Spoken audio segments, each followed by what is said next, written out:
नमस्कार दोस्तों, Rajshree education YouTube channel के अंदर आपका हार्दिक अभिनंदन है, स्वागत है।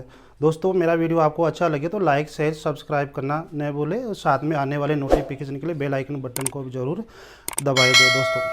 दोस्तों मैंने आपको पहले वीडियो के अंदर रूसो का जीवन परिचय बताया था। दूसरे वीडियो के अंदर मैंने आपको रूसो की पुस्तकें बताया था। आज मैं आपको रूसो का मानव स्वभाव संबंधी जो विचार है, मानव संबंधी विचार रूसो के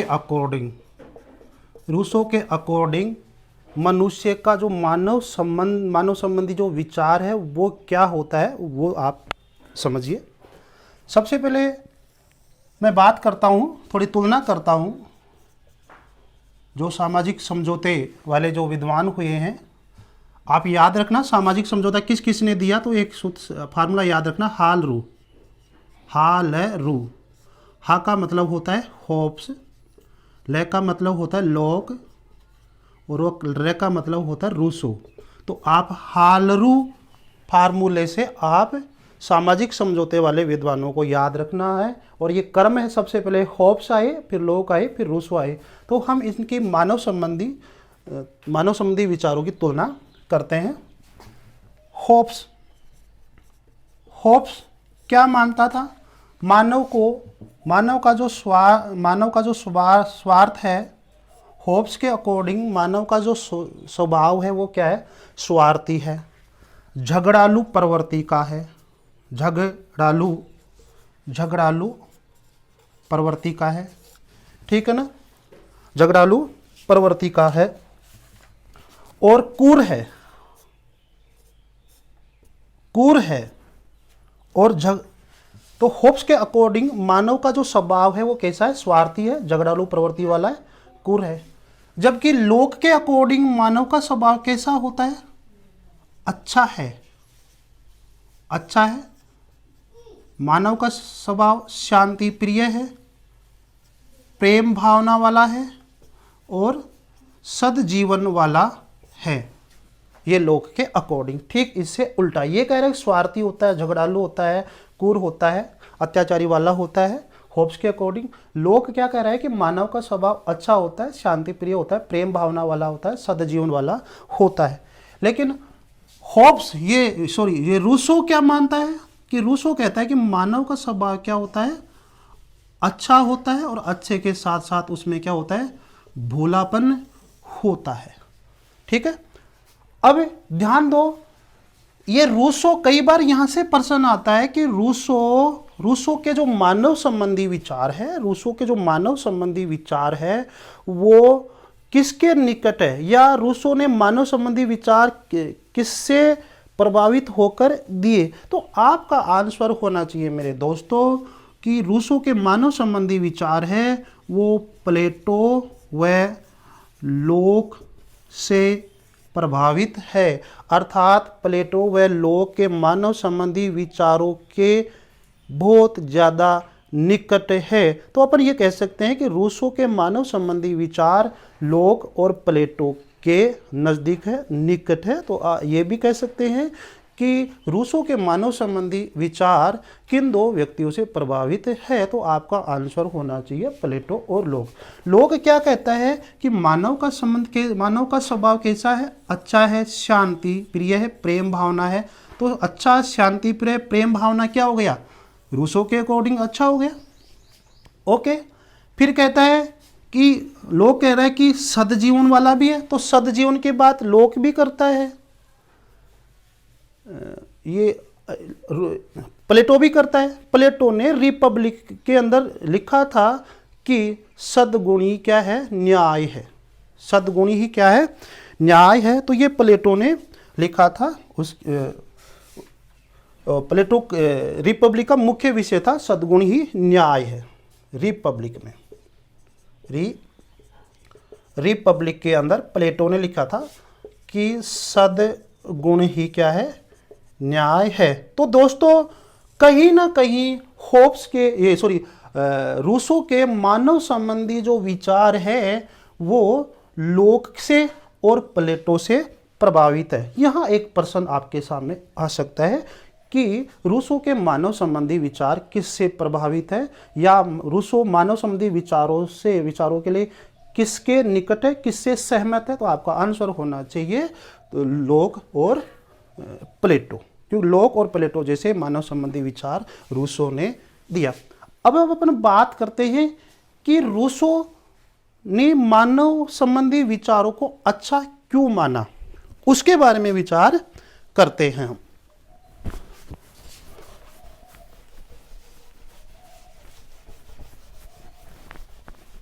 आगे मेरे दोस्तों, कि उसने अच्छा माना कि मानव का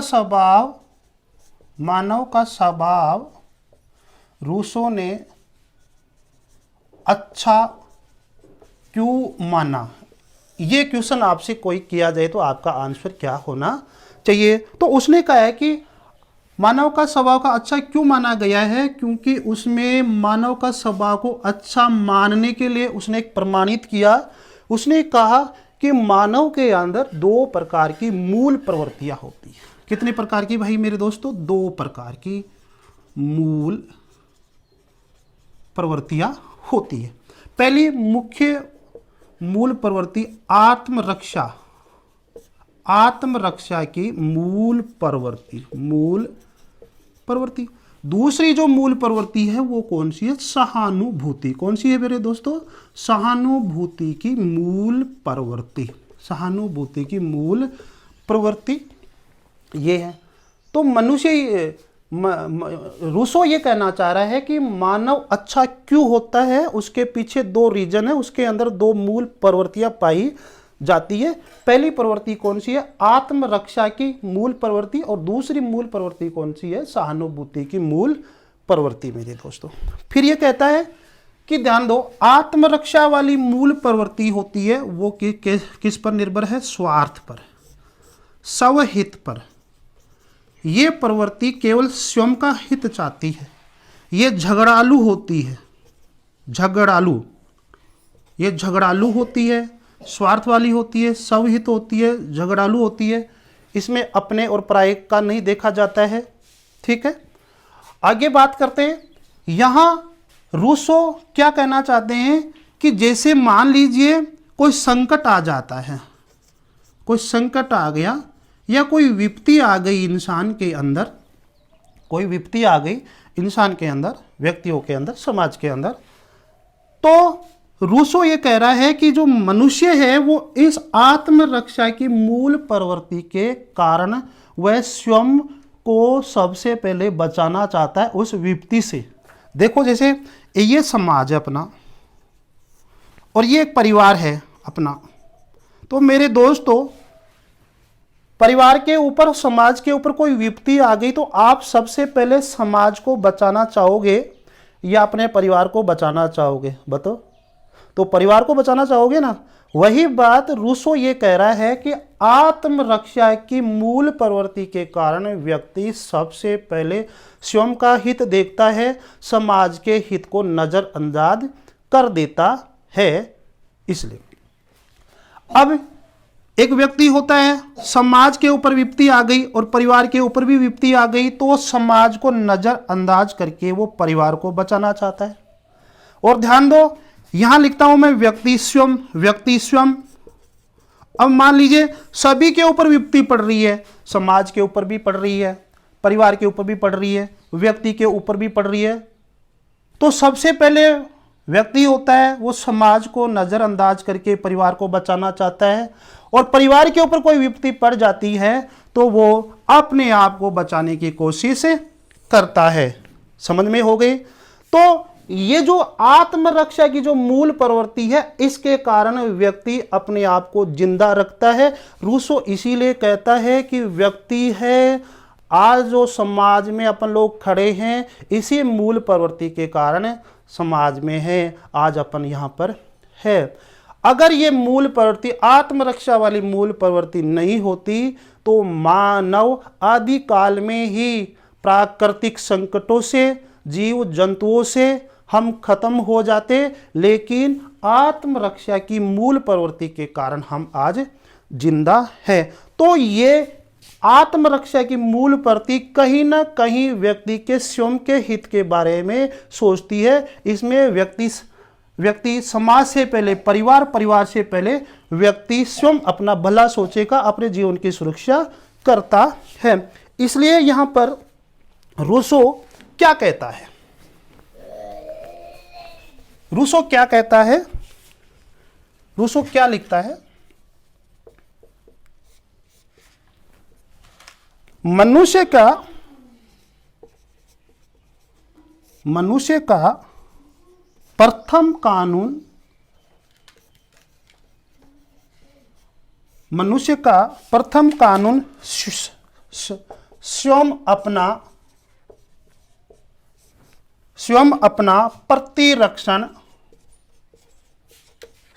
अपना प्रतिरक्षण करना है। प्रतिरक्षण करना है। उसे सबसे पहले अपनी चिंता रहती है। सबसे पहले अपनी चिंता रहती है। दोस्तों आप समझ गए होंगे कि रूसो क्या कह रहा है कि मनुष्य के अंदर दो मूल प्रवृत्तियां पाई जाती है, आत्मरक्षा और सहानुभूति के कारण। आत्मरक्षा वाली जो मूल प्रवृत्ति के कारण व्यक्ति है वो समाज से पहले परिवार सोचता है, और परिवार के ऊपर भी कोई विपत्ति आ जाती है वो स्वयं के बारे में, स्वयं के आत्मरक्षा के बारे में सोचता है। तो वो सब हित के है। वो आत्मरक्षा वाली जो प्रवृत्ति है वो सब हित के बारे में ज्यादा बल देती है, स्वार्थ के ऊपर बल देती है। इसीलिए रूसो क्या कहता है कि मनुष्य का प्रथम कानून स्वयं अपना प्रतिरक्षण करना है। उसे सबसे पहले अपने चिंता रहती है, अपनी चिंता रहती है। ये आप ये ध्यान रहना। एक बार दोबारा सुन लो, रूसो क्या कह रहे हैं? मनुष्य का प्रथम कानून स्वयं अपना प्रतिरक्षण करना है। उससे सबसे पहले अपनी चिंता रहती है, अपनी चिंता सताए रहती है कि किसी प्रकार की विपत्ति पड़ जाए तो सबसे पहले मैं जिंदा रहूं, मेरा परिवार जिंदा रहे, और परिवार के ऊपर पड़ जाए तो मैं जिंदा रहूं। ये मूल प्रवृत्ति है। तो कहीं ना कहीं आप देखो कि इस मूल प्रवृत्ति जो इस तरह से स्वार्थ वाली मूल प्रवृत्ति थी, वो होब्स ने भी कहा था कि होब्स का जो मानव स्वभाव है कि होब्स के अकॉर्डिंग वो स्वार्थ है, झगड़ालू प्रवृत्ति वाला है। तो कहीं ना कहीं इस मूल प्रवृत्ति के अंदर रूसो है वो होब्स से भी प्रभावित हुआ था, लेकिन वो होब्स जैसे मानव संबंधी विचारों की ज़्यादा उसने नहीं बताया। इसलिए हम ये कह सकते हैं कि रूसो के जो मानव संबंधी विचार है वो क्या है? अच्छे ही है, अच्छा है उसका जीवन। आगे बात करते हैं कि सहानुभूति, दूसरी मूल प्रवृत्ति कौन सी होती है? सहानुभूति। सहानुभूति मूल प्रवृत्ति। इस सहानुभूति मूल प्रवृत्ति के कारण समाज में क्या रहता है? प्रेम रहता है, दया रहती है, और इस प्रेम और सहानुभूति के कारण समाज में क्या है? विकास होता है, और इसी सहानुभूति के कारण समाज में अच्छे काम होते हैं, कल्याणकारी कार्य होता है। और ये सहानुभूति जो होती है वो एक मनुष्यों के स्वाभाविक रूप से मनुष्य में पाई जाती है, जिसके कारण ही लोगों में क्या होती है? दया रहती है, सहानुभूति है, प्रेम की भावना रहती है। आगे बात करते हैं कि जो अब रूसो क्या कहता है कि दो प्रकार की जो मूल प्रवृत्तियां होती है, पहले मैंने आपको बताई आत्मरक्षा वाली, आत्मरक्षा की मूल प्रवृत्ति, और दूसरी मैंने आपको बताई अभी सहानुभूति की मूल प्रवृत्ति। सहानुभूति की मूल प्रवृत्ति। अब ये मूल प्रवृत्ति तो ये कहती है कि स्वार्थ में रहो, दूसरे के ऊपर विपत्ति पड़ जाए तो स्वयं को बचाओ। लेकिन ये मूल प्रवृत्ति क्या करती है कि नहीं, दूसरे के ऊपर विपत्ति पड़ गई और अपने ऊपर भी विपत्ति पड़ गई, परिवार के ऊपर भी विपत्ति पड़ गई, तो ये मूल प्रवृत्ति ये कहती है कि अपने आप को भी बचाने की कोशिश करो, अपने परिवार को भी बचाने की कोशिश करो, और समाज को भी उस विपत्ति से सुरक्षा करने की कोशिश करो। तो अब बताओ मेरे दोस्तों, एक व्यक्ति, अब इसमें लड़ाई झगड़ा होगा कि नहीं होगा? ये तो कह रही है कि अपने आप को बचाओ, अपने परिवार को बचाओ, ये कह रही है कि परिवार को ही बचाओ, समाज को ही बचाओ, सबको बचाओ। तो बोलो मेरे दोस्तों, कोई विपत्ति पड़ जाए तो आप अपने को बचाओगे या सबसे पहले परिवार को बचाओगे या समाज को बचाओगे? तो मेरे दोस्तों, स्वार्थ वाली जो प्रवृत्ति है वो तो अपने आप को बचाने की बात करती है, लेकिन ये वाली जो सहानुभूति वाली बात है ये कहती है रूसो के अकॉर्डिंग कि आप अपने को बचाओ, परिवार को भी बचाओ और समाज को भी बचाओ। तो अब दोनों में विरोध होता है। ये कहती कि नहीं मैं अपने आप को बचाऊंगी, ये कह रही कि नहीं आप अपने आप को, समाज को, सबको बचाओ आप। तो विरोध हो रहा है इनके बीच में, झगड़ा हो रहा है, इनके बीच में युद्ध हो रहा है आपस में। ये मूल प्रवृत्ति, आत्मरक्षा की मूल प्रवृत्ति और सहानुभूति की मूल प्रवृत्तियों के बीच में समझौता होता है, अंदर ही अंदर, अपने अंदर, दोनों के अंदर एक समझौता होता है, समन्वय होता है, ठीक है, समन्वय होता है। और ये वो रूसो ये कहता है कि ये समझौता और समन्वय क्यों होता है? क्योंकि मनुष्य के अंदर दो चीज होती है, अंतःकरण की भावना होती है, वह दूसरा होता है विवेक। दूसरा क्या होता है? विवेक। अंतःकरण व विवेक के कारण इन दो मूल प्रवृत्तियों के अंदर समझौता होता है, समन्वय होता है। लेकिन मेरे दोस्तों, यहाँ रूसो की एक बात छुपी हुई है। वो ये कहना चाहता है कि अंतःकरण सबसे पहले आया, बाद में विवेक आया। वो ये कहना चाहता है कि विवेक से बड़ा कौन है? अंतःकरण है। विवेक से बड़ा कौन है? अंतःकरण है। और ध्यान दो, विवेक के द्वारा अंतःकरण पैदा नहीं हुआ। वो कह रहा है कि अंतःकरण के द्वारा विवेक पैदा हुआ है। इसका मतलब वो कहीं ना कहीं अंतःकरण को ज्यादा बड़ा मान रहा है, विवेक को थोड़ा कम बड़ा मान रहा है। तो वो कह रहा है कि अंतःकरण से विवेक की उपज हुई है। और बात करें अपन शिक्षा की, रूसो के अकॉर्डिंग शिक्षा की बात करें तो शिक्षा भी अंतःकरण की ही उपज है। तो ये अंतःकरण को सबसे बड़ा मानता है, विवेक से बड़ा। इसलिए रूसो के अकॉर्डिंग हम ये कह सकते हैं कि जब आत्मरक्षा की मूल प्रवृत्ति और सहानुभूति की मूल प्रवृत्ति के अंदर जब समन्वय होता है, कोई काम करने के लिए कोई विपत्ति पड़ गई तो हम वहाँ कैसे काम करेंगे? अपने आप को ही बचाएंगे, समाज को बचाएंगे, परिवार को ही बचाएंगे। तो ये दोनों मूल प्रवृत्ति आपस में समन्वय करती है, समझौता करती है। तो वो क्यों करती है? अंतःकरण और विवेक के द्वारा। और रूसो अंतःकरण को ज़्यादा बड़ा मानता है, विवेक को थोड़ा कम बड़ा मानता है। वो कहता है कि अंतःकरण के द्वारा विवेक पैदा होता है और अंतःकरण के द्वारा शिक्षा पैदा होती है। तो अब प्रश्न ये है कि आत्मरक्षा की मूल प्रवृत्ति और सहानुभूति की मूल प्रवृत्ति में जब झगड़ा होता है और बीच में समझौता होता है, समन्वय होता है, तो एक अन्य मूल प्रवृत्ति का निर्माण होता है, तीसरी मूल प्रवृत्ति, जिसको रूसो के अकॉर्डिंग क्या कहेंगे? अंतःकरण की मूल प्रवृत्ति, अंतःकरण की मूल प्रवृत्ति कहेंगे, कॉन्शियसनेस। ठीक है, कॉन्शियसनेस इसको अपन कहेंगे अंग्रेजी में, कॉन्शियसनेस। कॉन्शियसनेस अंतःकरण की मूल प्रवृत्ति। हालांकि अंतःकरण, ये समझौता अंतःकरण और विवेक द्वारा दोनों से हो रहा है, लेकिन वो विवेक को अंतःकरण से छोटा मानता है। इसलिए अंतःकरण को वो विवेक और शिक्षा से ज़्यादा बड़ा मान रहा है। इसलिए हम रूसो के अकॉर्डिंग ये कह सकते हैं कि दोनों मूल प्रवृत्तियों के द्वंद्व जब समझौता हुआ, समन्वय हुआ, तो एक तीसरी मूल प्रवृत्ति का निर्माण हुआ, जिसको क्या कहते हैं? अंतःकरण की मूल प्रवृत्ति कहते हैं। और इसी अंतःकरण की मूल प्रवृत्ति के कारण ही क्या होता है? मनुष्य अच्छा होता है दोस्तों, सहानुभूति वाला होता है। यही बात रूसो कहना चाहता है कि अंतःकरण के कारण ही मनुष्य अच्छा होता है, भोला होता है, प्रेम भावना वाला होता है। तो आप समझ गए होंगे कि मेरे दोस्तों। अब आगे बात करते हैं, इसी में या दोनों समझौता होता है तो एक कोटेशन रूसो कहते हैं, वो मैं लिख रहा हूं आपके सामने। वो कोटेशन क्या है?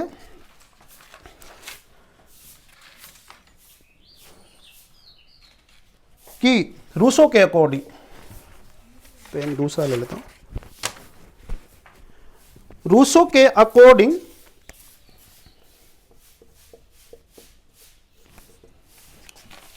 प्राकृतिक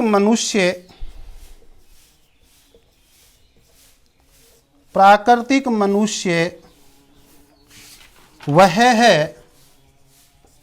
है जो अपने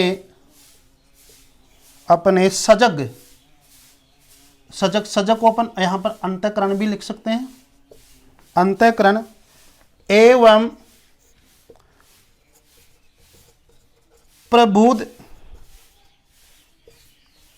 विवेक द्वारा आत्मरक्षा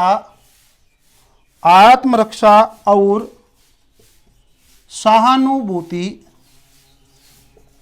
सहानुभूति में सामंजस्य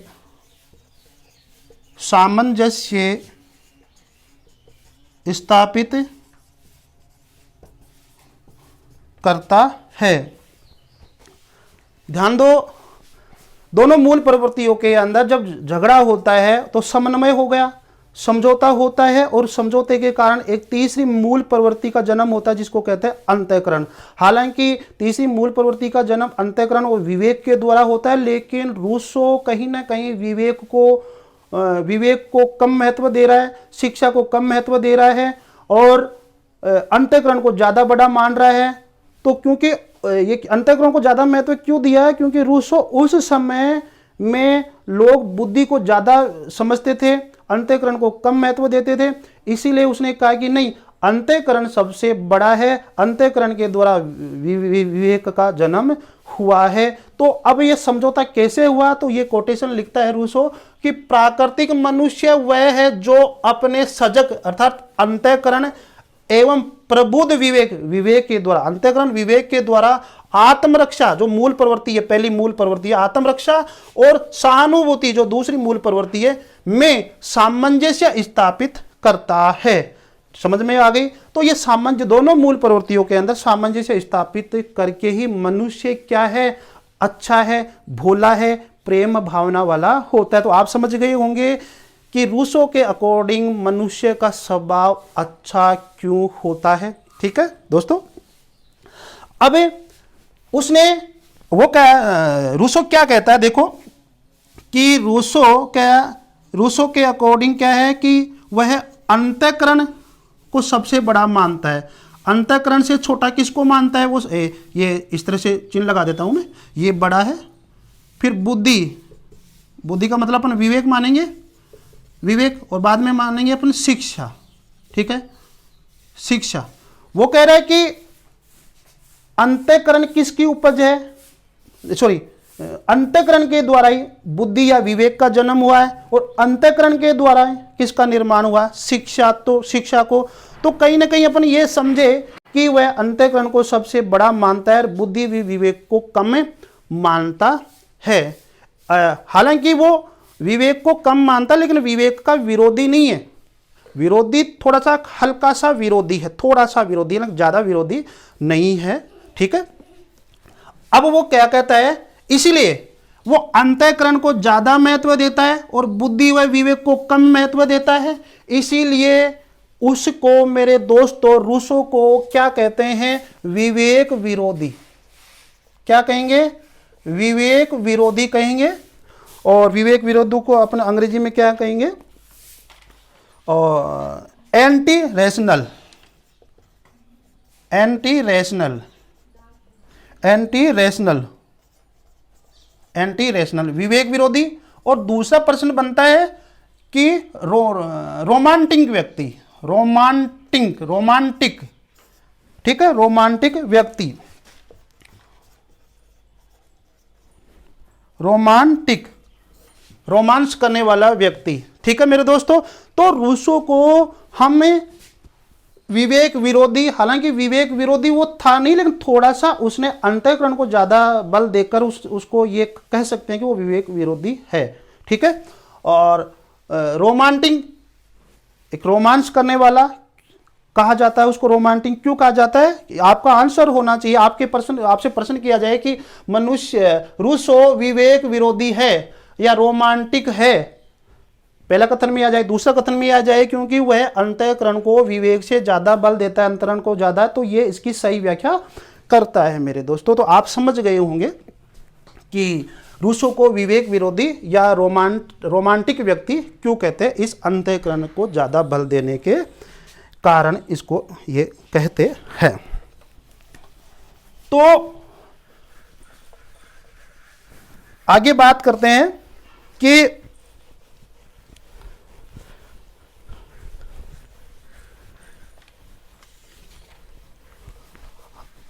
अब रूसो ने तो कहा कि विवेक द्वारा या बुद्धि द्वारा या कला के द्वारा या विज्ञान के द्वारा क्या हुआ है, समाज का भ्रष्ट हुआ है, समाज का पतन हुआ है, चरित्र का पतन हुआ है। तो वो रूसो के अकॉर्डिंग तो ये क्या है कि जब मनुष्य में ज़्यादा विवेक आ गया, तर्क वितर्क की बुद्धि ज़्यादा हो गई, तब समाज में कहीं ना कहीं विकृत रूप आ गया, समाज में अच्छे गुणों का ह्रास हो गया है, नैतिकता का पतन हो गया है। तो रूसो ये कहता है कि घमंड कभी भी नहीं करना, विवेक को ज़्यादा हावी नहीं होना चाहिए अगर समाज को सुधारना है तो। लेकिन रूसो ये कह रहा है कि विवेक के द्वारा या तर्क बुद्धि के द्वारा या कला विज्ञान के द्वारा समाज का ह्रास हुआ है, हमारी नैतिकता का ह्रास हुआ है। लेकिन यहाँ एक जो वेपर ने आलोचना की थी, वेपर महोदय ने, वेपर ने क्या आलोचना की थी कि घमंड को अपन दम्भ भी बोल सकते हैं, दम्भ, घमंड से ही बुराइयां उत्पन्न होती है।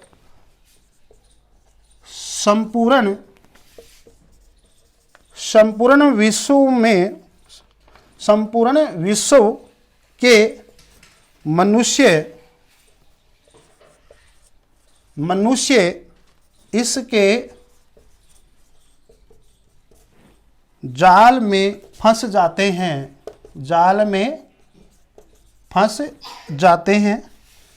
घमंड व्यक्ति के विवेक को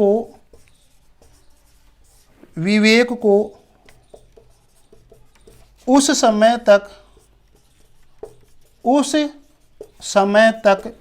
तक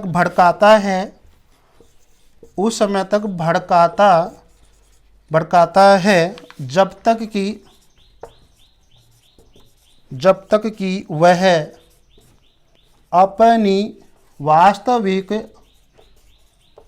अपनी वास्तविक प्रवृत्ति छोड़ नहीं देता है। तो इस प्रकार की आलोचना ये वेपर करता है। कौन करता है? वेपर। देखो मेरे दोस्तों, रूसो के अकॉर्डिंग, रूसो क्या कहता है अपने मानव संबंधी विचारों के अंदर कि जब समाज के अंदर विवेक आया, जब लोगों के अंदर तर्क वितर्क वाली बुद्धि आई, विवेक आया, ठीक है, और विवेक आया, तर्क वितर्क आया, तब समाज का क्या हो गया? ह्रास हो गया। लेकिन हमारे वेपर महोदय थोड़ी आलोचना करते हैं रूसो की, ये कहते हैं कि नहीं, विवेक के द्वारा समाज का ह्रास नहीं हुआ, समाज का नैतिक पतन नहीं हुआ, समाज में जो आदर्श व्यवस्था थी उसका पतन नहीं हुआ। तो वो किससे हुआ? तो वेपर क्या कहते हैं? घमंड के द्वारा, प्राउड के द्वारा हुआ है। ठीक है, दम्भ यानी घमंड से ही बुराइयां उत्पन्न होती है। संपूर्ण विश्व के मनुष्य इसके जाल में फंस जाते हैं और घमंड व्यक्ति के विवेक को उस समय तक भड़काता है जब तक कि वह अपनी वास्तविक प्रवृत्ति छोड़ नहीं सकता। और वास्तविक प्रवृत्ति का मतलब अपन क्या समझ गए?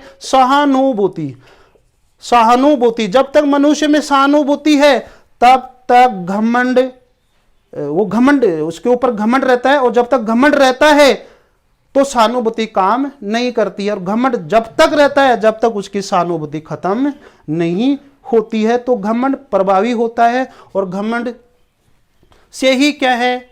बुराइयां उत्पन्न होती है, ये बात वेपर कहना चाहते हैं। तो रूसो की कहीं ना कहीं मानव संबंधी विचारों की ये आलोचना करता है। एक बार मैं पहले दोबारा से एक बार समझाना चाह रहा हूँ कि रूसो विवेक को, बुद्धि को समाज के लिए घातक माना, क्योंकि उसके द्वारा समाज में थोड़ी विकृति पैदा होती है। ठीक है, अंतःकरण के द्वारा समाज अच्छा माना जाता है। और वेपर क्या कहते हैं कि नहीं, विवेक के द्वारा नहीं, घमंड के द्वारा समाज में विकृतता या समाज में नैतिक पतन की ह्रास हुआ है। ठीक है मेरे दोस्तों, आगे बात करते हैं कि अभी एक छोटा सा क्वेश्चन आपसे मैं पूछूं कि रूसो होब्स के विचारों से भी प्रभावित हुआ, लोक के विचारों से भी प्रभावित हुआ। होब्स के विचारों से प्रभावित होकर उसने मूल प्रवृत्ति, आत्मरक्षा वाली मूल प्रवृत्ति मनुष्य में बताई, और लोक के विचारों से प्रभावित होकर कौन सी मूल प्रवृत्ति बताई, सहानुभूति मूल प्रवृत्ति बताई।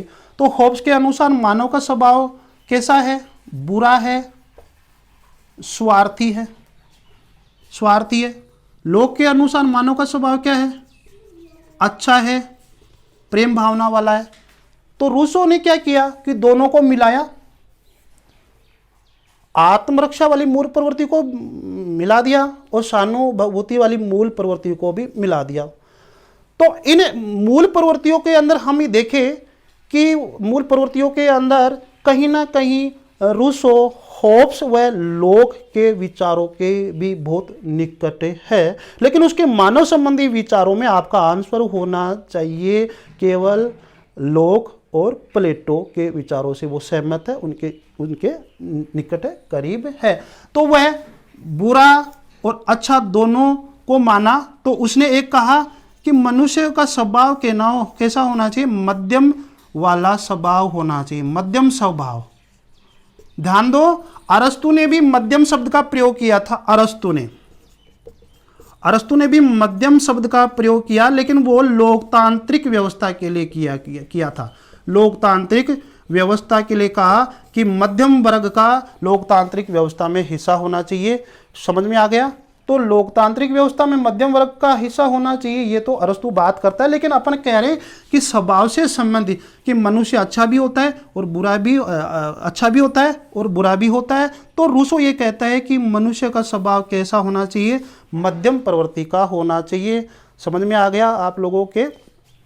तो रूसो ये भी कह रहा है कि जैसे मनुष्य के अंदर दो मूल प्रवृत्तियां पाई जाती है, कि आत्मरक्षा की वाली मूल प्रवृत्ति और सहानुभूति वाली भी मूल प्रवृत्ति, वैसे ही उसके विचार जब रूसो के पढ़ते हैं तो हमें ये पता लगता है कि रूसो ने कहीं न कहीं कार्य की स्वतंत्रता को भी मूल प्रवृत्तियों का अभिन्न अंग माना है।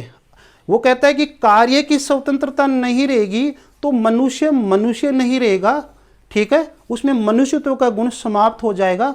तो रूसो कहीं ना कहीं कार्य की स्वतंत्रता के ऊपर बल देना चाह रहा है मेरे दोस्तों। तो आज अपन ने पढ़ा रूसो के मानव संबंधी विचार। आपने जाना कि किस प्रकार से रूसो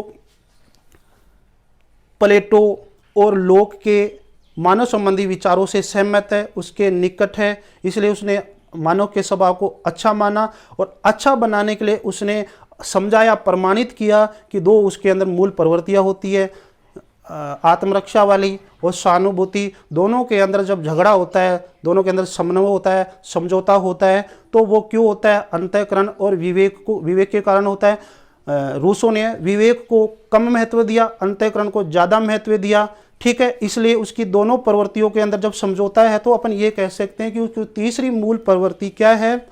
अंतःकरण की मूल प्रवृत्ति है। और इसी अंतःकरण की मूल प्रवृत्ति के कारण क्या है? मानव का स्वभाव अच्छा होता है। और मेरे दोस्तों, और रूसो ये कहता है कि प्रकृति की गोद में मनुष्य अच्छा रहता है, भोला रहता है, उसका जीवन आदर्श होता है।